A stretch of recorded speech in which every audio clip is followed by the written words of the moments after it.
We've been talking about parallelograms, so we're going to back up and go back to quadrilaterals. So remember, to be a quadrilateral, all you have to have is 4 sides. So we have our quadrilaterals, and then we came down and we talked about parallelograms.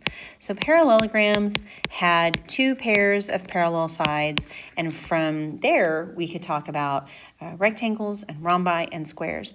Well, then another option for quadrilaterals is kites, and that's what we're going to talk about today. And then tomorrow we're going to talk about trapezoids, which is another kind of quadrilateral. So we kind of have this going on. So kites, what does it take to be a kite? So there are certain qualities that kites have. Kites have exactly 2 pairs of consecutive congruent sides. Consecutive means one right after the other. And so consecutive congruent sides would mean that these 2 angles, or those 2 sides, are congruent, and these 2 sides are congruent. Okay, so that's what it means. It looks like this. Those are consecutive sides, and these are consecutive sides, and those are congruent to each other. It has exactly 1 pair of opposite angles that are congruent. It's typically on the short diagonal. So these 2 angles are congruent. The whole angle is congruent. So it's typically on that short diagonal. And then the diagonals are perpendicular. So remember that perpendicular means that they intersect at a right angle.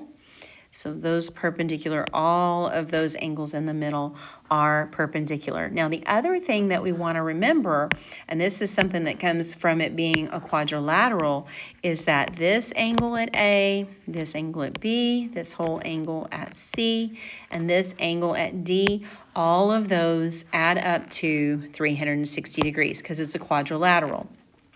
So the interior angles equals 360. We're going to need that too, so that's an additional thing. That's because it's a quadrilateral, not because it's a kite. So let's look at some problems that have to do with kites. We're going to focus on the odds. So I have that angle A is 85 and angle C is 43. And the question is, what is angle B and angle D? Well, here's what we know. We know that there is 1 pair of congruent angles, and it is those 2 angles. So those 2 angles are the same. So what we want to do is we would add up 85 and 43, and we would get 128. So if we take 128, and we've got 360 total degrees to use inside that quadrilateral. So if we take that, then we get 232. That's 232 degrees. Then what we want to do is we want to divide those equally. So we divide that by 2, and we find out that angle B is 116 degrees and angle D is 116 degrees. Okay, so let's look at number 3. Number 3, again, is about the angles. So let's go back and remember some things about the angles.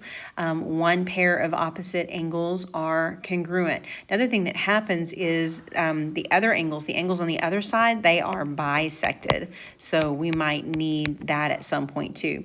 So they're not congruent to each other, but they are bisected by the diagonals. So let's look. So we have that is 37. Well, so we want PTQ. So here is PTQ, PTQ. Well, if you look back, you know that the diagonals intersect at right angles. So we know that those are all right angles. So angle PTQ is 90 degrees. PQT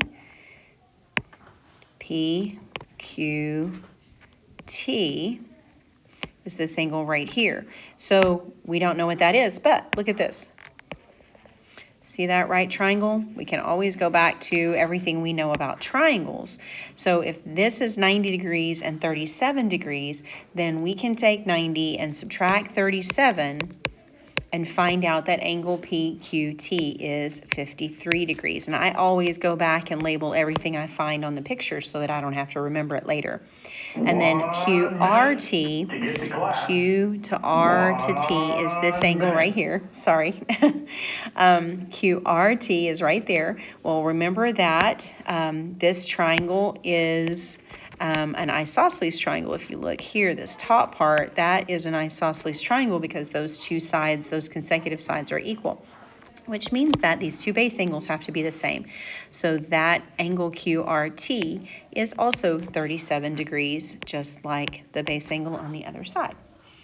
Okay, so number 5, this is all about the angles, so let's look at everything we know about the angles. Now, the one place I want to start, it's not in the order that, that they're written in, that you're asked for them, but I want to start right here. Whenever I know that all the angles in the middle are right angles, I just go ahead and mark it. That way I don't forget. And so now the reason that I wanted to do that is because if I want to start with angle 1, here's what I can do. Oh my goodness, so many noises.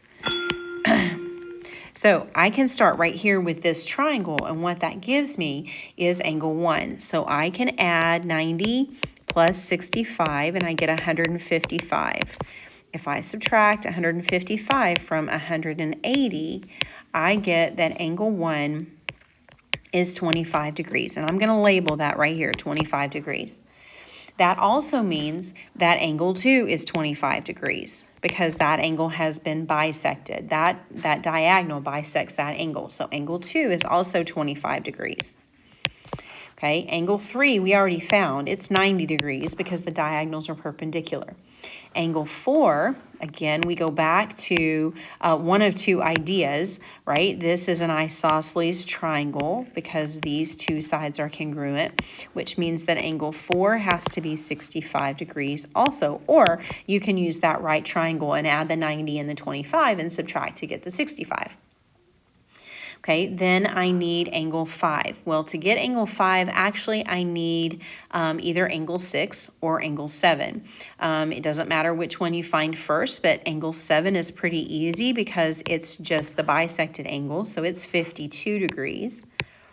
And then angle 6. Angle 6, let's go back to this right triangle right here. Now you can also use the whole thing adds up to 360. But I can go here to this right triangle, and I can add 90 plus 52. That's 142. And subtract that from 180 and find out that angle 6 is 38 degrees.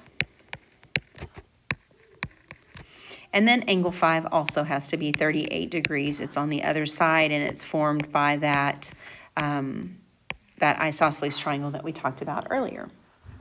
Okay, so really it all comes down to this. The most important part of that problem was that right there, because that's the one piece that really drove the rest of the problems. Okay, so let's look at 7. WX is 14 and WR is 8. Find RZ. So here's what I know. I want RZ. What I know is that RZ is the same as XR. It has been, that diagonal has been bisected. It's been cut in half. Now, I also know, and this is where this is helpful, you think, well, if I could find X if that was a right triangle. Oh, wait, it is a right triangle because the diagonals of a kite intersect at right angles. So I'm going to do Pythagorean theorem because that's a right triangle. X squared plus 8 squared is equal to 14 squared. A squared plus B squared equals C squared. So I have X squared plus 64 is equal to 14 squared, which is 196, I believe. Yep, 196. Now subtract 64. So X squared is 132. And we're not going to worry about leaving them simplified. We're just going to go ahead and get our decimal answer, take the square root of both sides, and we get that X is around 11.5. So then if X is 11.5, then RZ, which is the same as that, right? They're both X. RZ is 11.5. If I had asked for it, we could have found XZ by doubling that RZ. 11.5 times 2 would be 23. So you can see that those diagonals being perpendicular is really important. If RS is 10 and RU is 9, find QS. So I want the whole thing. Well, I can't find the whole thing all at once, but I can use this right triangle right here because, again, we go back and we know that Our diagonals are perpendicular. So again, I use a squared plus b squared equals c squared. I'm going to call that x. So a squared plus b squared is equal to c squared. So x squared plus 81 is equal to 100. 100 minus 81 is 19. So x squared is 19. Take the square root of both sides, and you get that x is 4.4. So that is this piece, 4.4. So, but I asked for QS. QS is the whole thing. So double it, and you get that QS is 8.8. So number 11, notice I'm talking about the angles. If we go back and look at what we know about the angles, what I know about these two angles on the short side, right, on that short diagonal, is that those two angles are congruent. That means they're equal to each other. So we set it up. We set up that relationship that exists, and then now we can solve it. So now you just do your algebra, subtract 7x from both sides and add 32, because I knew I was moving my x's to the left, so I want to move my numbers to the right. So we get 6x is equal to 54. Divide both sides by 6. You get that x is 9. Now, 13 is just a little bit tricky, and here's why. Because A is not equal to C. That's along the long diagonal, so we can't say that A is equal to C.